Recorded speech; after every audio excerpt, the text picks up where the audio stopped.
Pinocchio. The Great Search.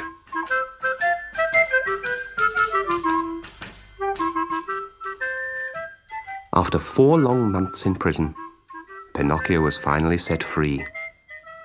And when the iron doors swung open, his only thought was to hurry away from the horrible trap of fools. First he would visit the fairy, and then he would go home to his father Geppetto. The road was muddy from days of rain, but Pinocchio skipped along merrily until, turning a corner, he found his way completely blocked. An enormous snake with glaring red eyes and smoke billowing from its tail lay right across the path. Pinocchio was too scared to try and pass the snake, so he waited at a safe distance for it to move. But the snake just stayed where it was, staring at him with its fiery eyes.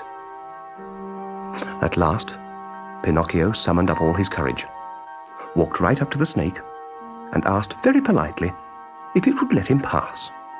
To his amazement, the snake immediately lay down and closed its eyes. Even its tail stopped smoking. He must be dead, thought Pinocchio. And he tried to jump over the body. But just as he took off, the snake reared up angrily and Pinocchio was thrown backwards and landed head down in the mud. The snake had only been playing, and now it burst into a great fit of giggles at the sight of the puppet's wriggling upside-down body.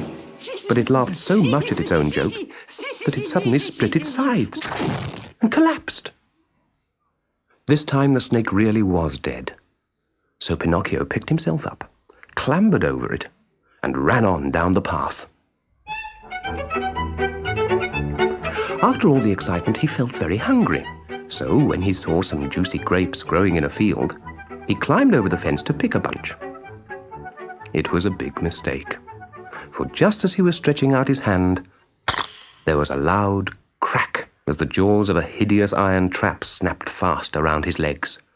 Poor Pinocchio screamed and yelled for hours, but no one came. Then, through the gloom, a farmer appeared. Well, well, what have we got here? Ah, so it's you that's been catching my chickens, and I thought it was weasels. It wasn't me, really it wasn't. I only wanted some grapes. Anyone who steals grapes is quite capable of stealing chickens. You're coming with me to the farmyard. My guard dog died this morning, so you can take his place. And to Pinocchio's horror, the farmer buckled a heavy dog collar around his neck and chained him to a kennel. If you see any of those thieving weasels, you bark at once, understand?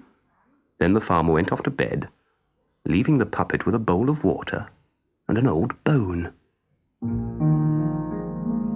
Pinocchio lay down on the straw.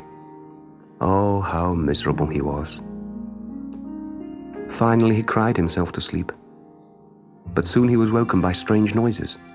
There, right inside the farmyard, were 4 large weasels. One of them tiptoed over to the kennel. "Evening, Melampo." "I'm not Melampo, he's dead. I'm a puppet, and I'm here as a punishment." Never mind. We'll give you the same deal as we had with Melampo. If you keep quiet and let us take 8 chickens each week, there'll be 1 plump chicken for you, all right? Well, And before Pinocchio could say more, the weasels had opened the door to the chicken house nearby and slipped inside.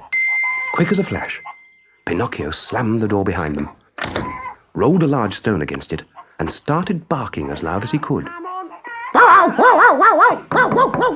let us out. The weasels hammered at the door, but it was no use. The farmer came running out with his gun, caught all 4 weasels, and tied them up in a sack. At last I've got you. You're for the cooking pot, you robbers. What a magnificent dog! The farmer was so pleased with Pinocchio that he set him free and sent him on his way with many thanks. The puppet went off as fast as his legs would carry him, and he didn't stop running until he came to the wood where the fairy had lived. That's right, where the fairy had lived. Poor Pinocchio found no sign at all of the fairy's house. There was only a marble stone with these sad words engraved on it. "Here lies the fairy who died of sorrow when she was abandoned by Pinocchio." It was a tombstone. And when Pinocchio saw the words, he thought his heart would break. He fell down to the ground and burst into tears. He lay there weeping bitterly all through the night. "Poor fairy," he sobbed. "Why did you have to die? It's all my fault. I should have listened to you and not that wicked fox. And my poor daddy, what's happened to him? I want to stay with him always and never leave home again. Oh, fairy, please come back to life. Don't leave me here alone." And Pinocchio wished that he could die himself.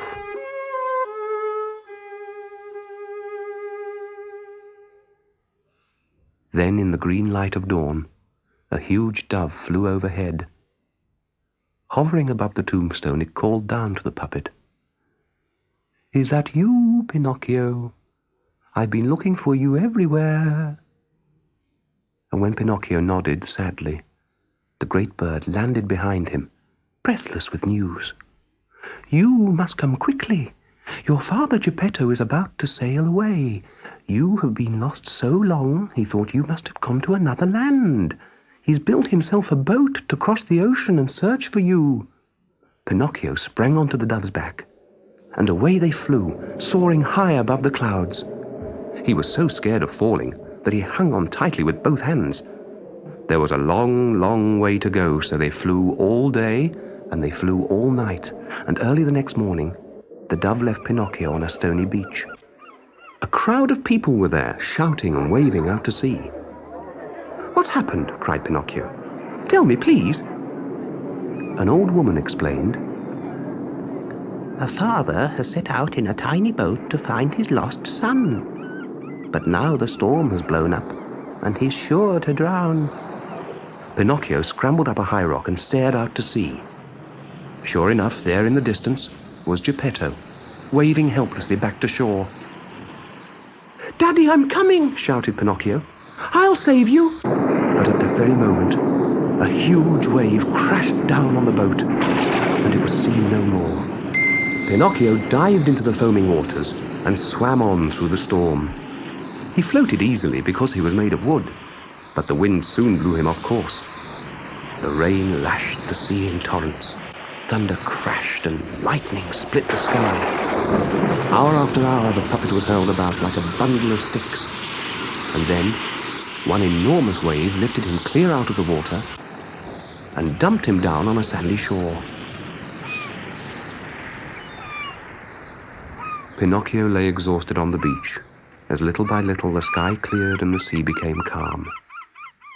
He laid his clothes out to dry in the sun and sat gazing across the water for Geppetto's little boat. Wherever he looked, he could see nothing. But then, a large fish came swimming round the bay, close to the shore. "Excuse me, Mr. Fish," called Pinocchio. "Yes, young man," replied the fish, who was in fact a dolphin and very friendly. "Have you seen a little boat with my daddy in it?" "Oh dear," said the dolphin. "Was that your father? During the storm, he and his boat were swallowed by a whale. You poor boy. You won't see him again, I'm afraid." And he swam sadly away. Poor Pinocchio. First he loses the fairy, and now his father Geppetto. He put his clothes on, and with his heart as heavy as lead, followed the road away from the beach. After an hour, he came to a place called Busy Bee Village, where the streets were full of people all working at their trades. Wherever he looked, there was not a single person idle. "This won't suit me," thought Pinocchio. "I hate working." By now he was very thirsty. So he asked a young woman who was carrying 2 pails of water if he could have a drink. "Of course you can. Here, drink up." And Pinocchio guzzled as if he'd never drunk water before. "And I'll give you some bread and stew if you'll help me with these pails." "But I hate working. I'm not a donkey, you know." "And some syrup pudding." Pinocchio was so ravenous he could not resist. "All right then, I'll carry this smaller one to your house." They struggled up the road with the heavy pails, and as soon as they were inside her house, The woman gave Pinocchio his bread and stew and syrup pudding. He gobbled them down as if he'd never eaten before. When he'd finished, he looked up at the young woman, and there before him was the very face, with the same hair and the same eyes that he'd thought never to see again. "Oh, Fairy, it's you! You're alive! I thought I'd lost you forever like Daddy. I've been so unhappy. Please don't make me cry again." And he threw himself down on the floor and hugged her knees. The fairy smiled and stroked his head. Then she picked him up and kissed him. "I'm glad to see you too, Pinocchio. Will you stay with me now, like a good boy?" "Yes, I promise."